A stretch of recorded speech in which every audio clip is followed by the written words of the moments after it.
Tapos lagyan natin ng palit na kunting tubig. Damihan. Yan, tama na yan.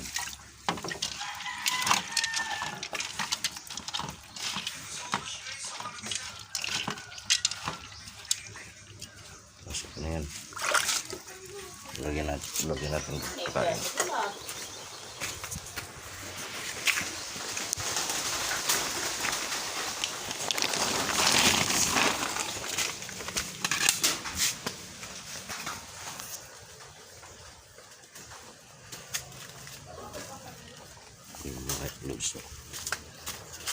Yan, yung inahing baboy natin yan. Yan siya, si Joel. So binukod ko na yung mga anak niya dyan. Ano, lalagay na natin dito yan para kung sakaling kakain siya. Ay, hindi matanggal.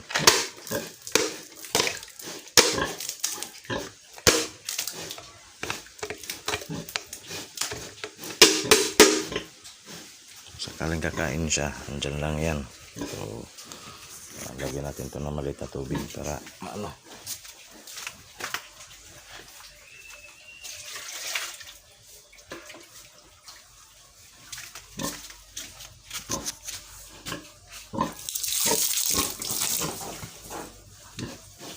Isang tubig pa.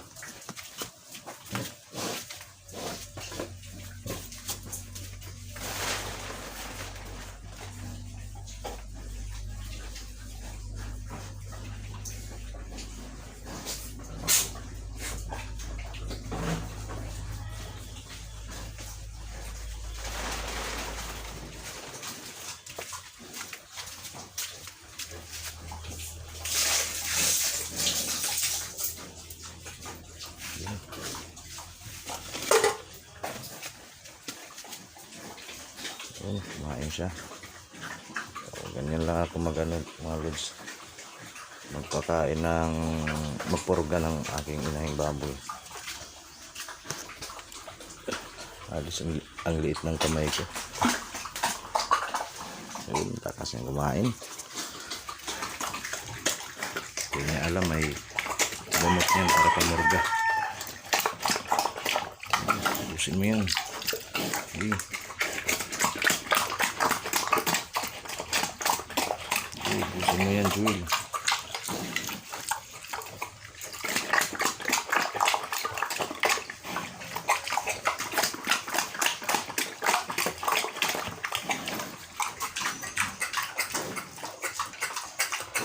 Ang nararamdaman niya na may may medisina, may gamot.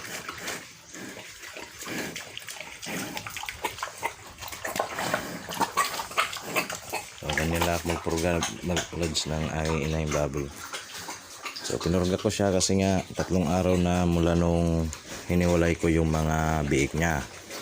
So ngayon pangatlong araw niya, so binigyan ko na ng pamurga para yung dami pa na yung mga gatas lumalabas. Tapos yung mga biik niya naman is mag-iisang buwan na mula nung pinanganak sila. Bali 1 buwan na. Ang lakas na nilang kumain mga lods. 3 araw mula nung hiniwalay sila. Ang lakas na nilang kumain.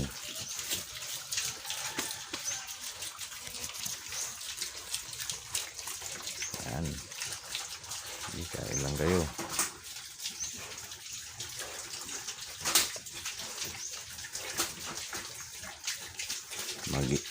Yan, 1 buwan pa lang yan ngayong araw na to. Pero 3 araw na yan mula nung hiniwalay ko sa kanilang nanay. So ang bilis na lang kumain. Nagana na sila sa pagkain.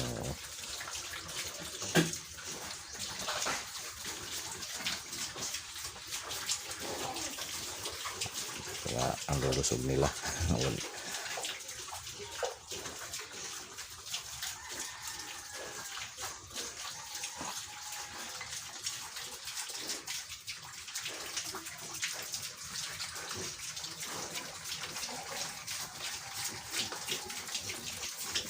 At sa mga di pa nakasubscribe. So kung gusto nyo masubaybayan yung mga ganitong mga pag-aalaga ng mga baboy, so paki-subscribe na lang dyan sa aking YouTube channel.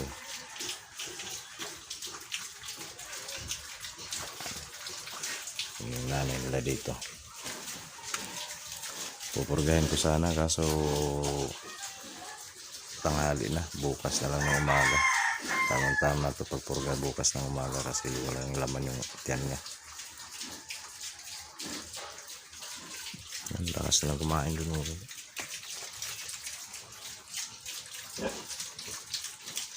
Isang buwan mula nung pinanganak.